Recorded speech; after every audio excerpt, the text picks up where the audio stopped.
Let's talk now, though, to Eylon Levy, former Israeli government spokesperson and host of Israel State of a Nation podcast. Eylon, very good morning to you. Morning, Mike. Good to talk to you. A couple of things to mention. I suppose the idiot from the Royal Opera House should get one first. He decides to unfurl a Palestinian flag. It turns out that he calls himself a queer dance artist. He went to £48,000 a year private school. And a lot of people actually are pretty upset by it because, one, it's entirely inappropriate for something like that to be done in that place. But also, you know, what has it got to do with opera? Yeah, well, he got what he wanted, which is that we're talking about him, right? So while we're talking about him, let's talk about what that flag represents. That's the flag of the side that started this horrible war in the Middle East. Yeah. That's the flag of the side that is waging this war from behind and underneath civilian buildings, and the flag of the side that is still refusing to end this war by releasing the hostages and laying down its arms. If you really wanted to express sympathy with the people who are suffering with the war, you could start with wearing a little yellow ribbon like this to remember the 50 hostages who are still trapped in the dungeons of Gaza.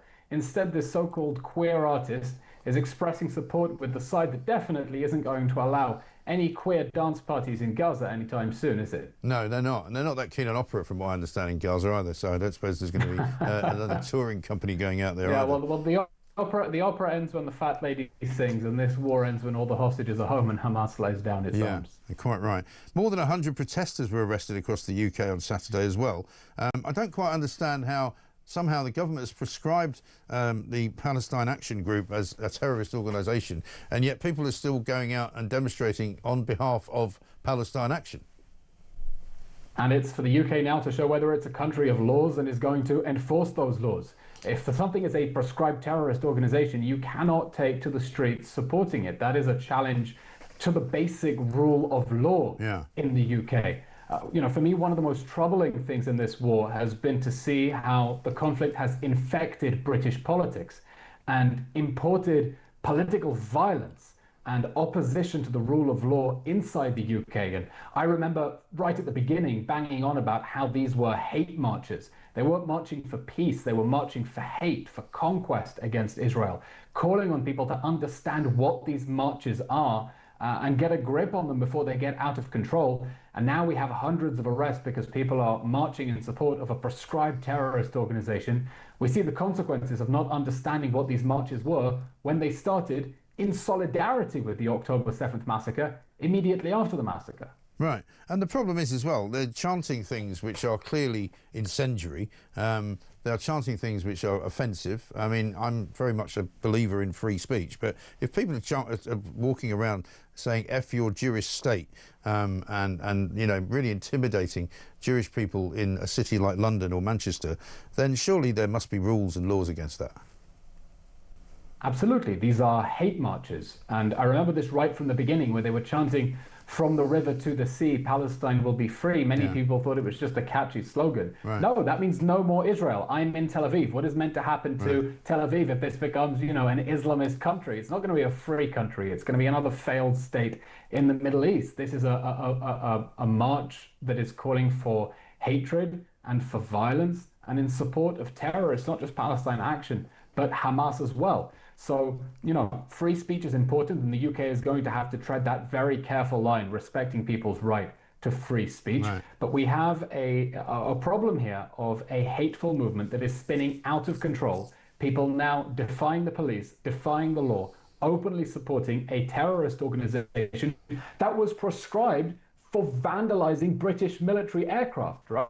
For taking direct action against the British military and undermining Britain's national security. We saw that was the result of turning a blind eye to these protests in previous months, and I hope the UK takes this seriously now, or who knows how much more they could radicalize. Well, right. They don't seem too worried about what's happening in Syria, though, do they? No, and that's really horrifying. The only people who seem to care about the slaughter of Druze civilians in Syria is the Israelis. Yeah. Israeli civilians are horrified to watch images of really October 7th-like atrocities being perpetrated perpetrated against innocent Druze people by Syrian regime forces. And the West, I think, has decided to turn a blind eye to that because, you know, as they say, no Jews, no news. It's not interesting. It's far away over there. If you can't blame the Jews for it, then it's not interesting. But everyone needs to pay attention to this evolving humanitarian catastrophe in Syria, where Islamist forces, the regime, together with Bedouin tribes, are massacring innocent Druze people who are begging for help, and the world should listen to them. Yeah, and these are the people David Lammy just gave 91 million quid to, aren't they?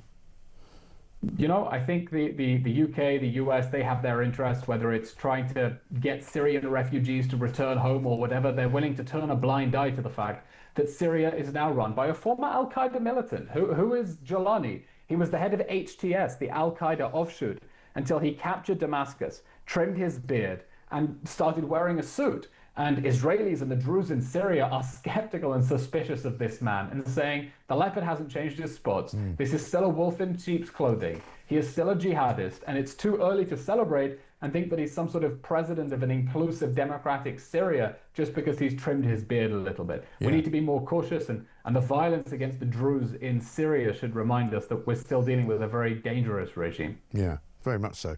Good to talk to you. Thanks very much indeed. Eylon Levy there, former Israeli government spokesperson and host of Israel State of a Nation podcast.